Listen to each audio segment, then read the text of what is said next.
اس سے پہلے بھی ہم نے جشن میلاد منایا ہے اور اس کے بعد بھی ہم جشن میلاد منائیں گے، لیکن اس سال جو میلاد النبی صلی اللہ علیہ وآلہ وسلم کا جشن ہے، یہ ایسا جشن ہے نہ یہ اس سے پہلے کبھی آیا اور اب نہ قیامت تک اس کے بعد کبھی آئے گا۔ قیامت تک میلاد کا جشن ہوتا رہے گا، لیکن 1500 سالہ جشن اب کبھی نہیں آئے گا۔ اور ہم لوگ خوش نصیب ہے کہ اللہ نے ہمیں 1500 سالہ جشن میلاد مصطفیٰ کے لیے دنیا میں پیدا کیا۔ سبحان اللہ، بے شک۔ میں تو یہی سمجھ رہا ہوں کہ ہم خوش نصیب ہے کہ جب قیامت کے دن اعلان ہوگا کہ 1500 سالہ میلاد مصطفیٰ کی خوشی میں کون شریک تھا، تو کہیں نہ کہیں ہم لوگوں کے نام بھی اس فہرست کے اندر موجود ہوں گے۔ اس کا ہمیں بھرپور فائدہ اٹھانا ہے اور جتنا ہو سکے بہتر سے بہتر کام کرنے کی کوشش کرنا ہے۔ میں آپ سب سے گزارش کرتا ہوں کہ یہ موقع اب دنیا میں ہمیں کبھی نہیں ملے گا۔ جب 1600 سالہ جشن ہوگا تو ہم میں سے شاید کوئی موجود نہیں ہوگا، 2000 سالہ جشن میلاد مصطفیٰ ہوگا، 2500 سالہ جشن میلاد مصطفیٰ ہوگا، ہم میں سے کوئی دنیا میں موجود نہیں ہوگا، لیکن 1500 سالہ جشن کے موقع پہ اس لیے ہمیں بہت خوشی ہے۔ اگر 10 بیٹوں کی ایک ساتھ ہمارے یہاں شادی ہوتی تو ہمیں اتنی مسرت نہ ہوتی جتنی میلاد والے مصطفیٰ کی ہمیں خوشی ہے، اس لیے کہ اللہ رب العزت نے ایک تو ہمیں ان کی غلامی عطا کی ہے کہ ہم ان کے غلام ہیں اور موروثی غلام ہیں الحمدللہ۔ یاد رکھیے، اس لیے آقا علیہ السلام کے میلاد کا جشن خوب منائیے، جس انداز سے بھی منا سکتے ہیں منائیے۔ اور ایک بات آپ سے کہنا چاہتا ہوں بالخصوص جوانوں سے کہ پوری زندگی ہم میلاد مناتے رہے، لیکن میلاد ہم نے ہمیشہ 2 طریقے سے منائی، یا تو جلوس نکالا یا تو جلسہ کیا۔ یہ تو آپ کریں گے، کرتے رہیں گے۔ آج میری گزارش یہ ہے کہ ایسی میلاد کا کوئی جشن مناتے ہیں کہ ہم رہیں نہ رہے میلاد مصطفیٰ کی یادگار قائم رہے۔ ایک میں آپ کو مثال کے ذریعے سے سمجھاتا ہوں، ہو سکے تو ایک کام کیجئے، ربیع الاول شریف کی 12 تاریخ کو 1500 سالہ جشن میلاد کی یاد میں اپنے گھر کے آنگن میں یا اپنے محلے میں یا اپنی گلی میں ایک درخت لگا دیجئے، اس لیے کہ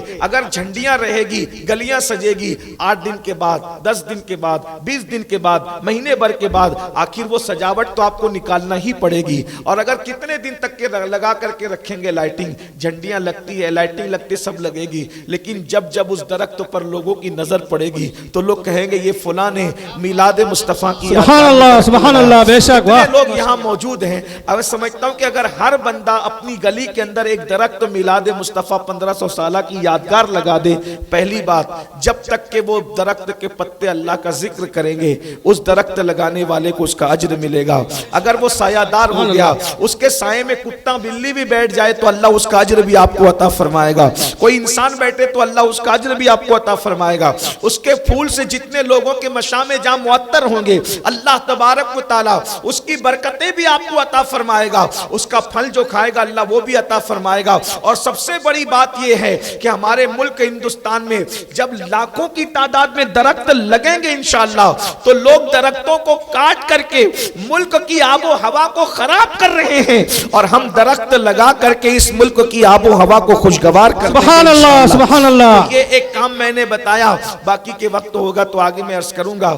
آج میں نے جس آیہ کریمہ کی تلاوت کی ہے اور جلدی سے مجھے جو آپ کے سامنے عرض کرنا ہے، کیونکہ مجھے دوسری محفل میں شریک ہونے کے لیے یہاں سے جلدی جانا ہے۔ یہ حضرت علامہ اسلم صاحب ہمارے اکبر بھائی اور ان کی پوری ٹیم جب ہمارے پاس آئی، یہ ہمارے 12 دن کے پروگرام طے ہیں، ہم نے طے کیا تھا کہ ہم کہیں نہیں جائیں گے، لیکن یہ لوگ آئے تو چونکہ میں پہلے بھی عرض کر چکا ہوں کہ مالیگاؤں اور مالیگاؤں کے اطراف میں مجھے کام کرنے میں بڑی دلچسپی ہے، اس لیے کہ میں سمجھتا ہوں کہ پہلا حق مالیگاؤں اور مالیگاؤں کے اطراف کا ہے، باقی دوسری طرف تو سب بونس ہے، لیکن اصل میں اپنا جو کام ہے اپنے گاؤں میں اور اپنے وطن میں اور اپنے آس پاس میں کرنا ہے، اپنے علاقے سونے نہ رہ جائیں۔ اس لیے یہ لوگ آئے تو میں نے اپنے پروگرام کو کینسل کر کے کہا کہ ٹھیک ہے ہم اس میں دعا میں شریک ہو جائیں گے، جیسا کہ حضرت نے بتائی۔ ان سب ہمارے علماء کی یولا سے آئے ہیں، ناندگاؤں سے آئے ہیں اور گرد نواح سے، ویجا پور سے آئے ہیں، یہ سب ان کی محبتیں ہیں۔ میں اپنی گفتگو کو مختصر میں مکمل کروں گا۔ دھیان دینا، جو میں نے آیت پڑھی ہے میلاد کے موقع پر، اس میں اللہ نے اپنے محبوب کی ایک ایسی شان بیان فرمائی ہے جو شان اگلے اور پچھلوں میں کسی کو نہیں ملی۔ اس کی وجہ یہ ہے کہ دنیا میں تو کوئی نہ کوئی اعتبار سے سب کو شان ملتی ہے، دنیا میں ہر آدمی شان والا ہے، دنیا میں ہر آدمی شان والا ہے. اتنی سی شان تو کسی کی بھی ہے کہ کوئی اپنی بیوی کا شوہر ہے. اتنی شان تو ہے. الرجال قوامون علی النساء کہ مرد حاکم ہے عورتوں پر. بیوی آ گئی تو حاکم تو بنی گیا. اتنی شان تو مل ہی گئی. اور بڑے تو بچوں کے باپ, یہ بھی ایک شان ہے. کوئی ٹیچر ہے, یہ بھی ایک شان ہے. کوئی ڈاکٹر ہے, یہ بھی ایک شان ہے. کوئی ایم ایل اے بن گیا اور شان بڑھ گئی. کوئی ایم پی بن گیا اور شان بڑھ گئی. کوئی وزیر بن گیا اور شان بڑھ گئی. کوئی بادشاہ بن گیا اور شان بڑھ گئی. کوئی عالم بن گیا اور شان بڑھ گئی. خطیب بن گیا, ادیب بن گیا, مفتی بن گیا, پیر بن گیا, شان بڑھتی چلی گئی. مفسر بن گیا, محدث بن گیا. سب کی کچھ نہ کچھ شان ہے. لیکن جسے قیامت کا دن کہتے ہیں, اس کے دن کسی کی کوئی شان نہیں ہے نا. اس دن سب کی زبان پر نفسی نفسی ہے. بلکہ اس دن بادشاہوں کی زبان نہیں کھلنی ہے. اللہ پاک فرماتا ہے کہ قیامت کے دن اللہ رب العزت, وہاں کوئی مالدار نہیں ہوگا. وہاں کوئی مالدار نہیں ہوگا. وہاں کسی کو عبادت کرنے کی اجازت نہیں ہوگی تو کوئی عبادت گزار بھی نہیں ہوگا. وہاں زہد بھی نہیں ہوگا تو کوئی زاہد کی حیثیت سے بھی نہیں اٹھے گا. وہاں سب صرف بندوں کی حیثیت سے اٹھیں گے. اور اللہ فرمائے گا لمن الملک, آج کس کی حکومت ہے. تو نہ وہاں کسی کی دادا گیری چلے گی, نہ کسی کی بابا گیری چلے گی. جب اللہ پوچھے گا لمن الملک, کس کی حکومت ہے, کوئی جواب دینے کی بھی ہمت نہیں کرے گا. پھر خود ہی اللہ فرمائے گا للہ الواحد القہار. آج واحد جو اللہ ایک ہے اور وہ غلبے والا ہے, وہ قہار ہے, آج اس کی حکومت ہے. تو میں آج آپ کے سامنے میلاد مصطفیٰ کا جو عنوان آپ نے مجھے دیا ہے, میں بتانا چاہتا ہوں وہ قیامت کا دن, جس دن سب کی زبان پر نفسی نفسی ہے, جس دن فرشتوں کا حال یہ ہے, یوم یقوم الروح والملائکہ صفا لا یتکلمون الا من اذن. جس دن حضرت جبریل جو سید الملائکہ ہے, جو فرشتوں کے سردار ہیں, جو فرشتوں کے سید ہیں, جو سردار ہیں, فرشتوں کے معصوموں کے سردار ہیں, اس دن ان کی شان بھی یہ ہوگی کہ وہ بھی اللہ کی ہیبت سے تھر تھر کانپتے ہوں گے. کسی کو کلام کرنے کی جرت نہیں ہوگی. میرے بھائیوں اندازہ کرو, جب فرشتوں کا سردار سارے فرشتوں کے ساتھ تھر تھر کانپ رہا ہوگا تو وہاں کوئی اللہ سے کلام کر سکے گا؟ خدا سے کلام کرنے کی کسی میں جرت ہوگی؟ حتیٰ کہ اس دن انبیاء کی شان بھی یہ ہوگی کہ حضرت آدم بھی کہیں گے نفسی نفسی, نوح کہیں گے نفسی نفسی. اللہ اکبر. جب انبیاء نفسی نفسی کہیں گے تو میری اور آپ کی اوقات کیا ہوگی آپ اندازہ کر سکتے ہیں. جب معصوموں کی زبان پر نفسی نفسی ہوگی, کوئی کلام کرنے کی جرت نہیں کرے گا. اب اندازہ کریں, جب کوئی کلام کرنے کی جرت نہیں کرے گا, کوئی اللہ سے بات کرنے کی جرت نہیں کرے گا, سب کی زبان پہ نفسی نفسی ہوگا, اس دن مصطفیٰ جان رحمت کی شان کیا ہوگی. اللہ اکبر. ذرا غور کریں, اپنے آقا کس کا ہم نے کلمہ پڑھا ہے, ہم نے کس رسول کا کلمہ پڑھا ہے. ارے رسول تو سب شان والے ہیں, لیکن اس دن سارے رسول بھی کہیں گے نفسی نفسی, لیکن اپنے نبی کی شان کیا ہوگی. قرآن اس کا منظر بیان کرتا ہے, وَمِنَ اللَّيْلِ فَتَحَجَّدْ بِهِ نَافِلَةً لَكَ عَسَىٰ أَن يَبْعَثَكَ رَبُّكَ مَقَامًا مَحْمُودًا. کہ اے محبوب آپ تہجد کا اہتمام فرمائیں. وَمِنَ اللَّيْلِ فَتَحَجَّدْ بِهِ نَافِلَةً لَكَ. اے حبیب آپ تہجد پڑھئے. اس سے پتا چلا کہ نبی پر تہجد پڑھنا فرض ہے. ساری امت پر 5 وقت کی نماز ہے اور رسول اللہ پر 6 وقت کی نماز فرض ہے. اب ایک بات یہاں, ایک نکتہ یہاں سے سامنے آیا, جو جتنا اللہ کا قریبی ہوگا اس کے لیے عبادت میں اتنی زیادتی ہوگی. جو لوگ کہتے ہیں نا کہ ہم پہنچ گئے تو اب ہم پہ نماز نہیں ہے, توجہ, جو کہتے ہیں کہ ہم پہنچ گئے تو ہم پہ نماز نہیں ہے, تو رسول اللہ سے بڑا پہنچا ہوا کون ہے؟ جہاں جبریل کی سوچ نہیں جاتی اس سے آگے مصطفیٰ جان رحمت کے قدم جاتے ہیں. گنچے جو چٹکے تھے ماں اوہا, دنا کے باغ میں بلبلے سدرہ تک اس کی بو سے بھی محرم نہیں. ارے جہاں کسی کی سوچ نہیں جا سکتی اس سے آگے مصطفیٰ جان رحمت پہنچے ہیں. جہاں حضرت موسیٰ نہیں گئے اس سے آگے مصطفیٰ جان رحمت پہنچے ہیں. لیکن جو خدا کے دیدار کے لیے پہنچتا ہے اس پہ 5 وقت نہیں ہے بلکہ اس پر 6 وقت کی ہے. اور بتایا جا رہا ہے جو جتنا پہنچا ہوا ہوگا اس کو اتنی زیادہ عبادت کرنی ہوگی. سبحان اللہ. نعرہ تکبیر. یہ قرآن, نعرہ رسالت. یہ قرآن کہہ رہا ہے. اس کا مطلب پہنچے ہوئے کی پہچان ہے عبادت.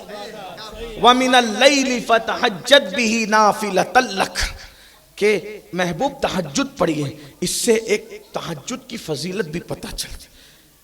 جو بندہ تہجد پڑھنے لگے اس کو کسی وظیفے کی اور تعویذ کی ضرورت ختم ہو جاتی ہے، اس لیے کہ ہمارے مرشد سیدنا مخدوم اشرف جہانگیر سمنانی رضی اللہ تعالیٰ عنہ فرماتے ہیں رات کے آخری حصے میں جاگ کر عبادت کرنے سے مجھے جو مرتبے ملے وہ کسی وظیفے سے نہیں ملے، کسی نفلی عبادت سے نہیں ملے، بلکہ ایک جملہ ذہن میں رکھیں، جو رات کے آخری حصے میں جاگ کر عبادت کرنا سیکھ جائے اس کی قسمت کبھی نہیں سو سکتی، جو رات کے آخری حصے میں جاگ کے عبادت کرے گا اس کی قسمت ہمیشہ جگتی رہے گی۔ بس میں آپ سے اتنا ہی کہنا چاہتا ہوں، روزی نہیں ملتی، رات کے آخری حصے میں تہجد پڑھ کے گڑ گڑانا سیکھو۔ بیٹی کو رشتہ نہیں آتا، رات کے آخری حصے میں تہجد پڑھ کے گڑ گڑانا سیکھو۔ گھر میں برکت نہیں ہے، رات کے آخری حصے میں تہجد پڑھ کے گڑ گڑانا سیکھو۔ مگر یاد رکھنا تہجد ہمارے لیے نفل ہے اور اسی کی یہ نفل قبول ہوتی ہے جو 5 وقت کی نماز پڑھتا ہے،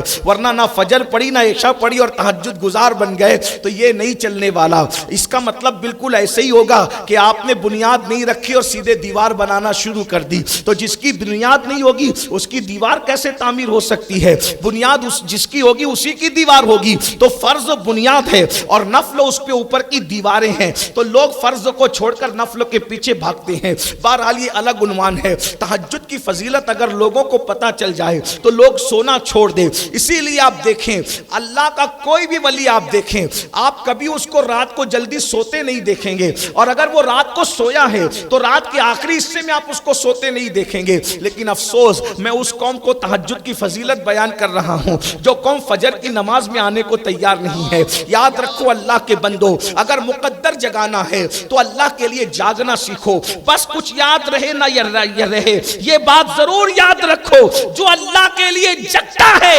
اللہ اس کی قسمت کو یہاں بھی جگا دے گا وہاں بھی جگا دے گا۔ قسمت جگانے کے لیے اللہ کے لیے جگنا سیکھو۔ اللہ اکبر۔ تو قرآن کہتا ہے اے محبوب وَمِنَ اللَّيْلِ فَتَحَجَّدْ بِهِ نَافِلَةً لَكَ، آپ رات کے آخری حصے میں نفل کا یعنی تہجد کا اہتمام کیجئے، محبوب پہ فرض ہے۔ اور پھر فرماتے کیوں؟ عَسَىٰ أَن يَبْعَثَكَ رَبُّكَ مَقَامًا مَحْمُودًا، تاکہ آپ کا رب آپ کو قیامت کے دن مقام محمود عطا کرے۔ یہ مقام محمود کیا ہے؟ یہ کسی نبی کو نہیں ملے گا، یہ کسی رسول کو نہیں ملے گا، یہ صرف آمینہ کے لال کو ملے گا۔ اب مقام محمود کیا ہے؟ یہ آخرت میں ایک مقام ہے، اس کی الگ الگ تشریح کی گئی ہے۔ مقام محمود کیا ہے؟ میرے آقا نے کہا نا کہ جب اذان سنو تو اذان کا جواب دو۔ جو اذان سن کے اذان کا جواب دیتا ہے، اگر وہ مرد ہے، اگر وہ عورت ہے جو اذان سن کر اذان کا جواب دے، اگر وہ عورت ہے تو اللہ اس کو 15 لاکھ نیکی عطا فرماتا ہے اور 15 لاکھ اس کے گناہوں کو معاف کرتا ہے۔ اور جو اذان سن کر کے جو عورت میرے لیے مقام محمود کی دعا کرے تو انشاءاللہ میں اس کی شفاعت کر کے اس کا ہاتھ پکڑ کر اس کو جنت میں لے جاؤں گا۔ تو صحابہ نے کہا حضور تو یہ تو عورتوں کے لیے ہے، مردوں کے لیے کیا ہے؟ فرمایا مرد اگر اذان کا جواب دے تو اللہ اس کو 30 لاکھ نیکی عطا فرمائے، 30 لاکھ اس کے گناہوں کو معاف کرے۔ اور جب وہ میرے لیے مقام محمود کی دعا کرتا ہے وجبت لہو شفاعتی، اس پر میری شفاعت واجب ہو جاتی ہے۔ وہ مقام محمود کی دعا کیا ہے؟ اللہم رب ہذہ الدعوۃ التامہ والصلاۃ القائمہ آتی سیدنا محمدا الوسیلۃ والفضیلہ والدرجۃ الرفیعہ وابعثہ مقاما محمودا وابعثہ مقاما محمودا وابعثہ مقاما محمودا۔ یہ دعا کرنے کا حضور نے حکم دیا ہے، اس کی بڑی برکتیں ہیں۔ اور جتنی دیر تک تم اذان کا جواب دیتے ہو اتنی دیر تک اللہ کا دست قدرت تمہارے سروں پر ہوتا ہے، اور اللہ فرماتا ہے میرے بندے تو مجھ سے جو مانگے گا میں تجھے عطا کر دوں گا۔ تو اذان کا جواب دینے کے بعد حضور کے لیے جو مقام محمود کی دعا کرے اور پھر اس کے بعد اپنے لیے جو دعا کرے اللہ اس کی دعا قبول کرتا ہے۔ تو یہ مقام محمود کیا ہے؟ نمبر 1 مقام محمود یہ ہے، آقا فرماتے ہیں اس دن اللہ میرے ہاتھوں میں حمد کا جھنڈا دے گا۔ اس دن اللہ اپنے حبیب کے ہاتھ میں جھنڈا دے گا۔ توجہ، جھنڈا دے گا اللہ تعالیٰ، اس کا مطلب قیامت کے دن بھی جھنڈا ہے۔ ہاں سبحان اللہ ماشاء اللہ حضرت واہ ماشاء اللہ. یہ جھنڈے کیا نکال رکھے. میں نے کہا جھنڈا تو قیامت کے دن بھی ہوگا. ہاں البتہ جھنڈا لگاؤ. لوگ کہتے ہیں اس سے کیا ہوتا ہے. میں نے کہا اس سے پتہ چلتا ہے کہ آدمی کی پارٹی کون سی ہے. جس کے دروازے پر جس کا جھنڈا ہوگا وہ پارٹی پتہ چلے گی. تو پتہ چلا آپ نے جس پارٹی کا لگایا. پارٹیوں کے نام نہیں لیتا کیونکہ میں کوئی سیاسی آدمی نہیں ہوں. زبردستی کسی کی تشہیر نہیں کرنا چاہتا اس لیے کہ ہماری زبانیں بڑی مقدس ہیں ایسا. اور جب یار کا ذکر آئے تو پھر کسی پارٹی کا ذکر کیا. ہم جس پارٹی کے لوگ ہیں اسی پارٹی کا ہم ذکر کر رہے ہیں. تو جس سیاسی پارٹی کا جھنڈا آپ کے گھر کے سر پہ ہے پوچھنے کی ضرورت نہیں آپ اسی پارٹی سے رکھتے ہیں. میلاد کا جھنڈا لگا دیا تو کہیں گے کہ دیکھو یہ میلاد والے مصطفیٰ کی پارٹی میں ہے. اور یاد رکھنا کسی کی رہے گی کہ ختم ہو جائے گی ہمیں نہیں پتا لیکن میلاد والی پارٹی رہے گی. مصطفیٰ جان رحمت کا گروہ ہمیشہ رہے گا. اس لیے جھنڈے لگایا کرو تاکہ پتا چلے. گلیاں سجایا کرو. لوگ کہتے ہیں اس سے کیا ہوتا ہے میاں یہ تو منانا کو اسلام میں. میں نے کہا بیٹے کا برتھ ڈے منانے میں تجھے شرم نہیں آتی. جو بیوی آنے پر تیرا غدار ہو جائے گا اس کی برتھ ڈے مناتا ہے. اور جو نبی قبر میں بھی تیرے کام آئے گا اس کی برتھ ڈے ان کا میلاد منانے کے لیے جو ہے وہ تو تکلیف میں آتا ہے. کہتا ہے یہ تو بدعت ہے میاں. میں نے کہا تو پھر بیٹے کی برتھ ڈے منانا کون سی سنت ہے. مناتے ہو کہ نہیں مناتے. مناتے ہو مناؤ. ہم کہاں منع کرتے. چلیں بیٹے کی ولادت مناؤ لیکن اتنی مناؤ کہ دعا کر دو اللہ اس کی عمر دراز کر دے. اس کی طرف سے صدقہ کر دو. اس کی طرف سے نیاز کر دو. اس کی طرف سے بھوکوں کو کھانا. اتنا ٹھیک ہے. لیکن لوگ بیٹے کی اب بیٹے کتنے کام آتے ہیں ذرا بتائیے کتنے کام آتے ہیں. دلہن آ گئی تو غدار ہو جائے. سب کے بیٹے ایسے نہیں ہے لیکن زیادہ تر تو یہی ہے. دوا منگاؤ تو کہتے ہیں کہ ارے سب تم پہ ہی خرچ کر دیں. تو جو بیٹے دنیا میں کام نہ آئے 24 گھنٹے میں ایک بار باپ کو فون نہ کرے اس کا برتھ ڈے منانے کا اتنی ہمت. اور جو نبی جب سب چھوڑ کر چلے جائے تو قبر میں بھی کام آئے. جان وفا ان کی میلاد مناؤ اور بہت فتوے نہ ٹھوکو. اس لیے کہ ہم اچھی طرح جانتے ہیں شریعت کو. اور الحمدللہ ہم 1857 کے بعد والے نہیں ہیں. ہم تو 1450 سال پرانا مسلک جو ہے نا وہ جو صفہ کے چبوترے سے ملا ہے. سبحان اللہ سبحان اللہ بے شک. ہمیں پتہ ہے حضور کی میلاد کس کس نے منائی. حضور کی میلاد حضرت عباس نے منائی. کیسے منائی. حضور کے چچا ایک دن اپنے گھر والوں کے ساتھ بیٹھ کر اپنے بچوں کو رسول اللہ کی میلاد بیان کر رہے تھے. اتنے میں حضور آ گئے. ذرا توجہ تو فرمائے نا کیا بات ہے. سبحان اللہ. میلاد کے واقعات پڑھ رہے اتنے میں حضور آ گئے. حضور آ گئے تو سب کھڑے ہو گئے. اور جب سب کھڑے ہو گئے توجہ فرمائے جب سب کھڑے ہو گئے تو اللہ اکبر سرکار نے کہا چچا آپ کیا کر رہے تھے. چچا آپ کیا کر رہے تھے. تو حضرت عباس فرماتے ہیں یا رسول اللہ آپ کی پیدائش کے وقت جو واقعات ہوئے تھے میں وہ واقعات بیان فرما رہا تھا. تو آقا فرماتے ہیں چچا آپ پر اور آپ کے پورے خاندان پر میری شفاعت واجب ہو گئی. سبحان اللہ سبحان اللہ. بھائی کس نے کہا کہ میلاد نہیں منائی. سب نے اپنے اپنے دور میں اپنے اپنے اعتبار سے میلاد منائی. یہ جو ہمارے بڑے پیر ہیں نا غوث پاک 11ویں والے پیر لوگ کہتے ہیں کہ میلاد نہیں منائی. غوث پاک کو 11ویں والا پیر کہلانے کی ایک وجہ یہی ہے کہ 12ویں شب میں رسول اللہ کی میلاد ہے ولادت ہے. تو غوث پاک ہر مہینے کی 11 تاریخ کو اپنے نانا کی محفل کرتے تھے. تو 11 کا دن گزر کر کے 12 آتی ہے. تو چونکہ 11 کا دن گزر کر کے نیاز کرتے تھے محفل کرتے تھے اسی لیے دنیا نے ان کو 11ویں والا پیر کہا. اور بھی وجوہات ہے 11ویں والا پیر کہلانے کی لیکن ایک وجہ یہ بھی ہے. اللہ اکبر. تو میں یہ عرض کر رہا تھا کہ ہم سب بے وفاؤں کے لیے کرتے ہیں. یار جان وفا کے لیے بھی کچھ کرو. تو میلاد کا جشن کرو ثواب ملے گا برکت ملے گی بہت برکت ملے گی.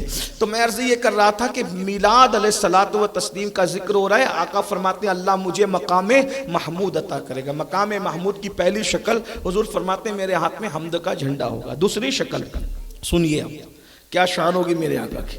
آقا فرماتے ہیں اللہ اپنے عرش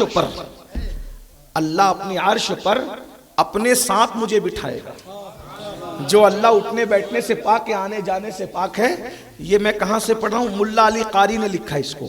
میں ساتھ ساتھ کتابوں کے حوالے بھی پڑھتے جا رہا ہوں تاکہ آپ کو پتا چلے. ملا علی قاری نے لکھا کیا اللہ اپنے ساتھ اپنی عرش پر اپنے محبوب کو بٹھائے گا. اور سے اعلیٰ حضرت بھی ساتھ میں تو اعلیٰ حضرت کو بھی کوٹ کر دوں. وہ بریلی کا کلندر کہتا ہے جس کو شایع ہے عرش خدا پر جلوس.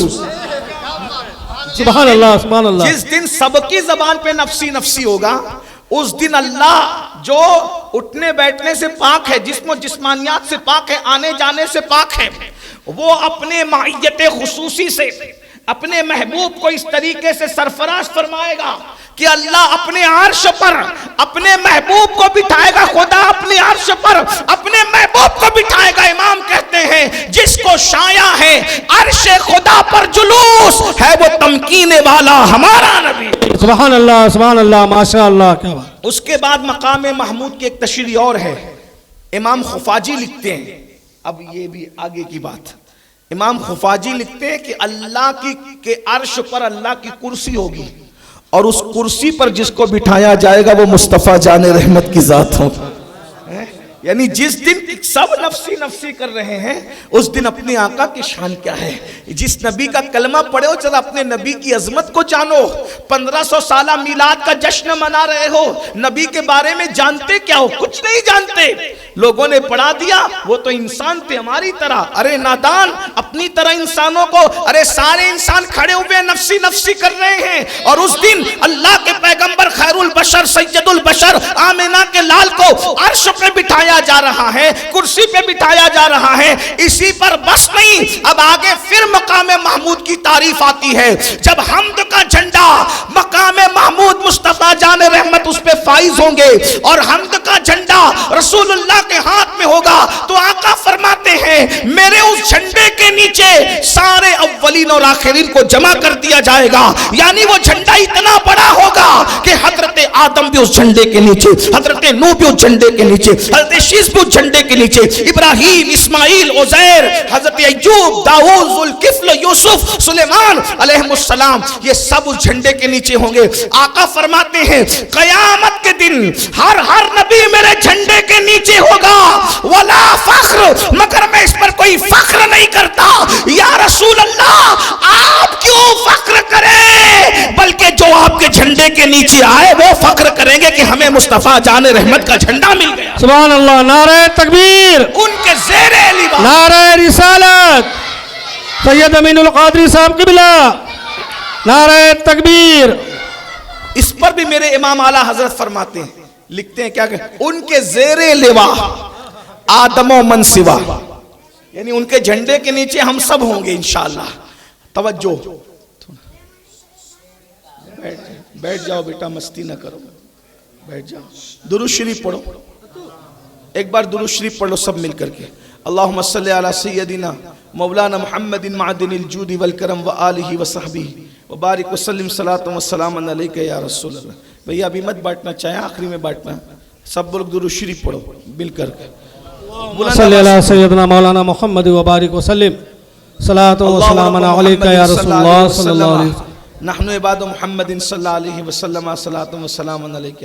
بچوں تم بہت اچھے ہو، ہمارا مستقبل ہو، لیکن میری گزارش ہے ادب، اے بیٹا چلو اٹھو، یہاں سے اٹھو، آپ سب اٹھو، یہ سب بچے اٹھو، ادھر پیچھے جاؤ، سب ادھر مسجد میں جاؤ، جلدی جلدی سے، ایک سیکنڈ میں اٹھو، چلو چلو جلدی جلدی، سب کو ادھر، یہ ڈسٹرب کریں گے۔ چلو عزت سے بیٹھے تھے تو ہم بٹھائے ہوئے تھے نا، ابھی آپ گڑبڑ کرو گے تو کیسے چلے گا۔ چلو ادھر جاؤ، پیچھے جاؤ، ادھر بھی چلو چلو جلدی جلدی سے، چلو چلو جلدی، چلو چلو سب ہاں ہاں ہاں، اس کو یہ تو بھی بیٹا، تو گڑبڑ کی سبا کر کے چل، سب تو چین سے بیٹھے ہوئے تھے۔ ہاں جلدی سے اس کو بیٹا تو بہت اچھا بچہ ہے، تو ادھر جا، وہاں بیٹھ، ادھر صدارت کر بچوں کی۔ ہاں ایک بار سب درود شریف پڑھو، چلو۔ رب صلی وسلم دائما ابدا علی حبیبک خیر الخلق، ایک بار سب مل کے بلند آواز سے درود شریف پڑھ لو۔ اللہم صلی علی سیدنا مولانا محمد وبارک وسلم صلاۃ و سلام علیک یا رسول اللہ صلی اللہ علیہ وسلم۔ بلند آواز سے درود شریف پڑھنے سب، صلی اللہ علی النبی الامی وآلہ صلی اللہ علیہ وسلم، صلاۃ و سلام علیک یا رسول اللہ صلی اللہ علیہ وسلم۔ اللہ کے رسول علیہ السلام کی عظمت جب تک دلوں کے اندر، دل کے تہہ خانے میں نہیں بیٹھ جاتی تب تک کلمہ پڑھنا ہمیں فائدہ نہیں دے گا۔ یہ صرف نیرا کلمہ پڑھنے سے کوئی فائدہ نہیں ہوگا جب تک جس کا کلمہ پڑھے اس کی شان نہ جانو۔ جب ان کی شان پتہ چلے گی، ان کا مقام پتہ چلے گا، ان کی عظمت پتہ چلے گی کہ یہ ہے کون سی ہستی۔ ہم نے کلمہ پڑھا ہے، حضرت موسیٰ کا کلمہ پڑھنے والے بھی ایمان والے تھے، حضرت عیسیٰ کا کلمہ پڑھنے والے بھی نصیب والے تھے، لیکن مسلمانوں، امت محمدیہ، یہ تمہارا نصیب ہے۔ اگر حضرت موسیٰ و عیسیٰ پیسہ بھی ملتے تو بھی تم نصیب والے تھے، لیکن تمہیں ملا بھی تو کون ملا؟ نبیوں کا سردار ملا، نبیوں کا سلطان ملا۔ جس دن سب نبی نفسی نفسی کر رہے ہیں، اس دن تمہارے اور میرے نبی کو عرش پہ بٹھایا جا رہا ہے، کرسی پر بٹھایا جا رہا ہے، ان کے ہاتھ میں لواء الحمد دیا جا رہا ہے، مقام محمود پہ ان کو فائز کیا جا رہا ہے۔ اب مقام محمود کی ایک تشریح اور سن لیجئے۔ آقا فرماتے ہیں جب میرا اللہ مجھے عرش کے دائیں طرف رکھے گا تو میرا اللہ مجھے دیکھے گا جیسا کہ اس کی شان ہے، اور مجھے دیکھ کر میرا اللہ میری تعریف کرے گا۔ یعنی اس دن کسی کی تعریف نہیں ہو رہی ہوگی، اس دن کس کی تعریف ہوگی؟ صرف آمینہ کے لال کی۔ کس کی ہو رہی؟ آقا فرماتے ہیں میرا اللہ میری تعریف کرے گا۔ جب اللہ کو میری تعریف کرتے ہوئے لوگ دیکھیں گے تو سارے نبی مل کر میری تعریف کریں گے۔ جب نبیوں کو تعریف کرتے دیکھیں گے تو صحابہ سارے مومنین میری تعریف کریں گے، اور سب مومنین تعریف کریں گے تو منافق اور کافر تک میری تعریف کریں گے۔ اب تصور میں لاؤ، ایک ہستی ہے، مصطفیٰ جان رحمت کو خدا اپنی شان کے مطابق دیکھ رہا ہے، اور اللہ اپنے محبوب کی تعریف کر رہا ہے، اور پورا محشر مصطفیٰ جان رحمت کی تعریف میں گونج گیا ہے، بلکہ اس دن صرف مصطفیٰ جان رحمت کی تعریف ہو رہی ہوگی، حتیٰ کہ کافر اور منافق تک میرے نبی کی تعریف کرنے کے لیے مجبور ہو جائیں گے، وہ بھی شان مصطفیٰ بیان کرنے پہ مجبور ہو جائیں گے۔ اسی لیے مولانا حسن بریلوی کہتے ہیں فقط اتنا سبب ہے انعقاد بزم محشر کا، فقط اتنا سبب ہے انعقاد بزم محشر کا کہ ان کی شان محبوبی دکھائی جانے والی ہے۔ اس دن کیا مزہ آئے گا، نبی کو دیکھ کر سب نبی کی تعریف کر رہے ہوں گے، کافر بھی کریں گے، منافق بھی کریں گے، جو آج نہیں مانتے اس دن بھی مانیں گے۔ آج لے ان کی پناہ، آج مدد مانگ ان سے، پھر نہ مانیں گے قیامت میں اگر مان گیا۔ قیامت میں اپنے نبی کی شان ہے، اور ایک شان یہ بھی ہے جب محشر والے سب پریشان ہو جائیں گے، سب بہت تکلیف میں آ جائیں گے۔ کتنی تکلیف میں آئیں گے سب لوگ؟ پیاس کی وجہ سے سینے پہ زبان لٹک رہی ہوگی، آنکھوں سے خون کے آنسو نکل رہے ہوں گے، پسینے میں لوگ ہچکولے کھا رہے ہوں گے، ڈبکیاں لے رہے ہوں گے، آنکھیں پانی بن بن کر کے بہ رہی ہوگی۔ تو پورا محشر جمع ہوگا ایک ساتھ۔ کتنے لوگ ہوں گے محشر میں؟ 1-2 کروڑ نہیں، 1-2 ارب نہیں، تعداد ختم ہے، کمپیوٹر فیل ہے۔ کیوں؟ پہلا پیدا ہونے والے انسان سے لے کے حضرت آدم سے لے کر آخری پیدا ہونے والے انسان تک ہر مذہب کا آدمی، ہر مسلک کا آدمی، ہر قبیلے کا آدمی، ہر برادری کا آدمی، ہر سلسلے کا آدمی، ہر خطے کا آدمی، کالے گورے سفید سیاہ، سب جمع ہوں گے۔ بولیں کہ بھائی بہت تکلیف ہے، اللہ سے کوئی تو چل کے اللہ سے بات کرو، کیونکہ اللہ اتنا جلال کا اظہار کر رہا ہے کہ اس سے پہلے اللہ نے اتنا جلال نہیں بتایا، اور اس کے بعد بھی اب اتنا جلال کا اظہار۔ آج اللہ کو جلال منظور ہے، کسی کی نہیں سنتا۔ چلو اللہ کے پاس کسی کو لے کے چلیں، سب جمع ہوں گے۔ یہ حدیث کہاں سے میں پڑھ رہا ہوں؟ یہ حدیث مسلم شریف میں موجود ہے، سیاستہ میں دوسرے نمبر کی کتاب، اور بعض لوگ تو اس کو پہلے نمبر کی، جو بھی بہرحال صحیح میں ہے۔ اور اس کو میں بطور مفہوم پڑھ رہا ہوں، مفہوم تاکہ آپ کی بات سمجھ میں آئے۔ مفہوم ہے اس کا، حدیث پاک کا مفہوم ہے۔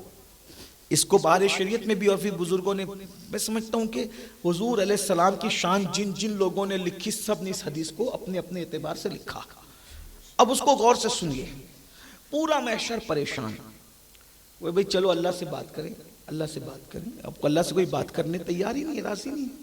یعنی یہاں جو ملا گیری کی جاتی ہے نا کہ ڈائریکٹ اللہ تک چلو، وہاں کوئی ملا گیری نہیں چلے۔ میں کسی کو گالی والی نہیں دے رہا ہوں، میں صرف آپ کے کان کھول رہا ہوں، اور یہ کان رسول اللہ نے کھولے ہیں تمہارے، وہ میں تو حضور کی بات تم تک پہنچا رہا ہوں۔ اس لیے میں کہتا ہوں قیامت میں جو کرنا ہے نا، یہ قیامت میں جو مسلک چلے گا اسی مسلک کو یہیں اختیار کر لو، تاکہ وہاں مسلک بدلنا نہ پڑے۔ یہاں بدل لو گے تو کام بن سکتا ہے، وہاں بدلو گے تو پھر کام نہیں بدلے گا، کیونکہ وہاں مانا نہیں جائے گا۔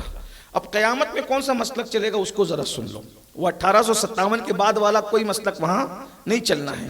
وہاں کون سا مسلک چلنا ہے؟ وہاں وہی مسلک چلنا ہے جو صفہ کے چبوترے صحابہ اور اہل بیت سے ہمیں ملا ہے۔ نام چاہے کوئی ہو لیکن بہرحال عقیدہ وہی ہونا چاہیے، اتنا سمجھ میں آنا چاہیے آپ کو۔ توجہ فرمائیں۔ اب سب جمع ہیں، سب جمع ہو کر کے کہتے ہیں بھئی کیا کریں کیا کریں کیا کریں۔ تو کسی کی دال نہیں گلتی، تو سب مشورہ کریں گے کہ بھئی کام اگر کوئی بنا سکتا ہے تو ابا بنا سکتا ہے۔ ابا، اب سب کے ابا تو کتنے ابا ڈھونڈیں گے؟ تو ابے کا ابا، ابے کا ابا، ابے کا اینڈ کہاں ہو رہا ہے؟ جو سب کے باپ کا باپ ہو، آخری باپ جس کا کوئی باپ نہ ہو۔ تو وہ کون ہے جو سب کے باپ کا باپ ہے؟ اسی باپ کو آدم علیہ السلام کہتے ہیں۔ تو جو بچے سائنس پڑھتے ہیں ان کی بھی میں اصلاح کر دوں، یہ ہمارے یہاں سائنس میں ہمیں پڑھایا جاتا ہے کہ انسان پہلے بندر تھا، پھر بندر سے وہ انسان بنا ترقی کر کے. تو بندر کی جو اولاد ہے وہ جانے, ہم بندر کی اولاد نہیں, ہم آدم کی اولاد ہیں. ہمارا باپ آدم ہے, اور ہمارا باپ آدم اتنا خوبصورت تھا کہ فرشتے جس کے حسن کو دیکھ کے حیرت کرتے تھے کہ انسان کتنا خوبصورت ہے. ہاں, تو ہم بندر سے ترقی یافتہ شکل نہیں ہیں, ہم آدم سے. اسی لیے بندر سے پیدا ہونے والوں کو جو ہے وہ بندری کہہ سکتے تھے, ہے نا, لیکن ہم بندری نہیں ہیں, ہم آدمی ہیں, کیونکہ ہم آدم سے پیدا ہوئے آدمی ہیں, اور آدمی خوبصورت ہے. حضرت بیدم شاہ وارسی نے بہت اچھی بات کہی تھی, کہتے ہیں اب آدمی کچھ اور ہماری نظر میں ہے, اب آدمی کچھ اور ہماری نظر میں ہے, جب سے سنا ہے یار لباس بشر میں ہے. لفظ جب سے سنا ہے یار لباس بشر میں ہے. تو بہرحال تو سب جائیں گے ابا کے پاس. آپ ابا ہیں سب کے, چلیے اللہ سے ہماری سفارش کیجئے اور ہماری مغفرت کریں, ہم سب مصیبت میں ہیں. آپ باپ ہے, باپ سے بڑھ کے شفقت کون کرے, باپ سے بڑھ کے پیار کون کرے, چلیے ہماری شفاعت کیجئے. ابا جی کہیں گے یہ میرا کام نہیں ہے, یہ میرا. ابا جی کہہ رہے ہیں, ابا جی چھوٹے موٹے آدمی نہیں ہیں, ابا جی وہ ہیں جنہیں فرشتوں نے سجدہ کیا تھا. ابا جی وہ ہیں اتنے بڑے عالم ہیں ابا جی کہ ابا جی کے علم کے سامنے فرشتوں کی زبانیں چپ ہو گئی. اقبال نے کہا تھا بدل ڈالا ہے اب تو انداز بیاں ہم نے, نہیں تو بند کر دی تھی فرشتوں کی زبان ہم نے. ہمارا ابا وہ ہے جس کے آگے فرشتوں کی زبانیں چپ ہو گئی, لیکن فرشتوں کے سامنے بولنا اور ہے نا, یار کے سامنے بولنا اور ہے. تو ابا جی کہیں گے نفسی نفسی نہیں, آج یہ کام میں نہیں کر سکتا, کسی اور کے پاس جاؤ. کہا یہ دوسرا ابا ہے, طوفان نوح کے بعد میری ساری اولاد غرق ہو گئی, اس کے بعد جس کی اولاد بچی وہ صرف نوح تھا, وہ آدم ثانی ہے, اس کے پاس جاؤ. سب لوگ چلیں گے, چلو بھائی دوسرے ابا, وہ سب سے بڑے ابا آدم علیہ السلام کے بعد وہی ہے. پھر ان کے پاس آئے, انہوں نے بھی کہہ دیا, مختصر کر رہا ہوں کیونکہ مجھے بھی جانا ہے, نفسی نفسی اذهبوا الى کہیں اور جاؤ. پھر حضرت ابراہیم, یہ ابا ہیں نبیوں کے, یہ تو ابو الانبیاء, نبیوں کے بھی باپ ہے, یہ سید الانبیاء کی باپ ہے, سید الانبیاء کے باپ ہوتے ہیں ابو الانبیاء. لوگ ان کے پاس جائیں گے, سرکار چلیے اللہ کے پاس ہماری سفارش کرائیے. کہا یہ کام میرا نہیں ہے, کسی اور کے پاس جاؤ. اس طریقے سے حضرت موسیٰ کے پاس, حضرت عیسیٰ کے پاس. اچھا یہ حدیث آج میں بیان کر رہا ہوں تو اس دن میں نہیں بیان کر دوں گا کہ اتنا ٹائم پاس کیوں کر رہے ہو, کیونکہ یہ تو جلسے میں 50 بار بول چکا ہوں, مولانا اسلم بھی 2-4 بار, تو کوئی میں نئی حدیث تھوڑی پڑھ رہا ہوں, یہ آپ بچپنے سے سنتے ہیں حضور کی عظمت میں, کوئی نئی بات تھوڑی ہے. یہ جتنے مولانا لوگ بیٹھے 50 بار انہوں نے بیان کیا ہے, سینکڑوں بار آپ نے سنا ہے. تو اس دن آپ بھی میں سے کوئی اٹھ کر کے لقمہ دے دو کہ اتنا ٹائم پاس کیوں کر رہے ہو, چلو جہاں کام بننے وہیں چلو. لیکن نہیں, اس دن سب بھول جائیں گے, کسی کے دماغ نہیں چلیں گے, سب گھوم رہے ہوں گے. سب مقرر لوگ بھی جنہوں نے بیان کیا ہوگا وہ بھی, سب علماء بھی, فضلاء بھی, محدثین بھی, مفکرین بھی, محدثین بھی, سب. اللہ اتنا گھما کیوں رہا ہے, یہ بات ہے نا, اللہ اتنا گھما کیوں رہا ہے. ارے ڈائریکٹ حضور کے پاس بھیج دیتا, کیونکہ کام تو وہیں بننا تھا. تو اللہ ڈائریکٹ اس لیے نہیں بھیج رہا ہے کہ کل کوئی ملا یہ نہ کہے نا کہ ارے ڈائریکٹ حضور کے پاس چلے گئے, تو آدم بھی تو بخشوا سکتے تھے, ان کی کیا خاصیت ہے, نو بھی تو بخشوا. اللہ نے بتایا ملا جی اتنا گھماؤں گا تجھے تاکہ پتا چلے کہ کسی سے کام نہیں بنا, اگر کام بنا ہے تو میلاد والے مصطفیٰ سے کام. کوئی ان جیسا نہیں ہے, ورنہ کوئی یہ نہ کہنا کہ کوئی اور بھی تو, بھائی کسی کے پاس آپ ڈائریکٹ چلے جائیں کام ہو جائے تو بعد میں کہیں ارے ان کی کیا خصوصیت ہے, وہ بھی تو وہ جناب بھی. لیکن آپ جب سب کے پاس سے گھوم کر آئیں گے مایوس ہو کر, اور جب پھر کسی کے پاس آ کے کام بنے گا تو اس کا مزہ ہی اور ہے نا. جب حضرت عیسیٰ تک لوگ پہنچیں گے اور عیسیٰ بھی کہیں گے نفسی نفسی اذهبوا الی غیری, آج یہ کام میں نہیں کرتا, یہ کام کسی اور کے ذمے ہے. کہ وہ کون ہے, کہ وہی تو آمینہ کا لال ہے, عبداللہ کا لگتے جگر ہے, خاتم النبیین ہے, سید العالمین ہے, قائد المرسلین ہے, اللہ اکبر خدا کا محبوب اعظم ہے. ان کے پاس جاؤ, اور جب لوگ ان کے پاس پہنچیں گے تو حضور کہیں گے انا لہا انا لہا انا لہا انا لہا, آؤ آج میں اسی کام کے لیے ہوں. حضرت پیر نصیر الدین نصیر نے بہت خوبصورت کہا تھا, نصیر ان کے سوا کوئی ہے رسول ایسا, نصیر ان کے سوا کوئی ہے رسول ایسا جو بخشوانے پہ آئے تو بخشوا کے چلے. اور میرے امام کہتے ہیں شفاعت کرے حشر میں جو رضا کی, شفاعت کرے حشر میں جو رضا کی, سوا تیرے کس کو یہ قدرت ملی ہے, سوا تیرے کس کو یہ قدرت ملی ہے. تو سب لوگ حضور کے پاس آئیں گے اور حضور سب کو بخشوائیں. اور کیسے بخشوائیں گے؟ اللہ اکبر، کسی کو بے حساب جنت میں ڈال دیں گے، کسی کا نیکی کم پڑ رہی ہوگی تو اس کی نیکی بڑھا دیں گے. یہ کام کوئی نہیں کر سکتا، ماں بھی نہیں کر سکتا، حضور کریں گے. آقا سے پوچھا گیا یا رسول اللہ قیامت کے دن تو، اب قیامت 2-4 کلومیٹر پہ تو نہیں ہے نا، میدان محشر 2-4 کلومیٹر پہ تھوڑی ہے، وہ بہت بڑا میدان محشر. بھائی اب آپ خود سوچیں کہ جہاں اربوں خربوں لوگ ہوں گے، اور بلکہ اربوں خربوں تو سمجھانے کے لیے تعداد ہی ختم ہے بھائی، پہلے آدمی سے لے کے آخری آدمی تک سب لوگ ہوں گے، جہاں آدمی عورتیں سب، تو کتنا بڑا وہ محشر ہوگا. صحابہ نے پوچھا یا رسول اللہ ہم آپ کو کہاں ڈھونڈے اس دن؟ حضور ہم آپ کو اس دن کہاں ڈھونڈے؟ آقا فرماتے 3 جگہ مجھے ڈھونڈنا، میں 3 میں سے کہیں تمہیں مل جاؤں گا. نمبر 1 حوض کوثر پہ ڈھونڈنا، پیاسوں کو پلا رہا ہوں گا، یا میزان پہ ڈھونڈنا، ترازو جہاں کسی کی نیکی کم ہو رہی ہوگی تو اس میں بڑھا کر کے اس کو آگے بڑھا رہا ہوں. اور تیسرا پل صراط پہ ڈھونڈنا، لوگوں کو پل صراط سے پار کرا رہا ہوں گا. اب دیکھیے تو ذرا وفاداروں کے لیے محشر بھی کیا محشر ہے. پیاس لگے گی تو پلانے والا کون ہوگا؟ آمنہ کا لال. ہائے ہائے ہائے کیا مزے ہوں گے نا میدان محشر. کوئی ان کا وفادار تو بنے، کوئی وفادار. ہم کیا حضور کے وفادار؟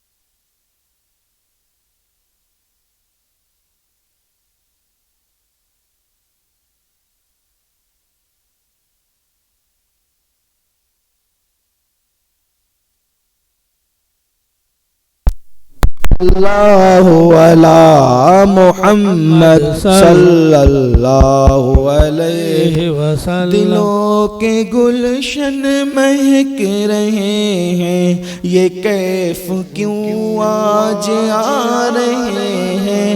دلوں کے گلشن مہک رہے ہیں، کیف کیوں آج آ رہے ہیں.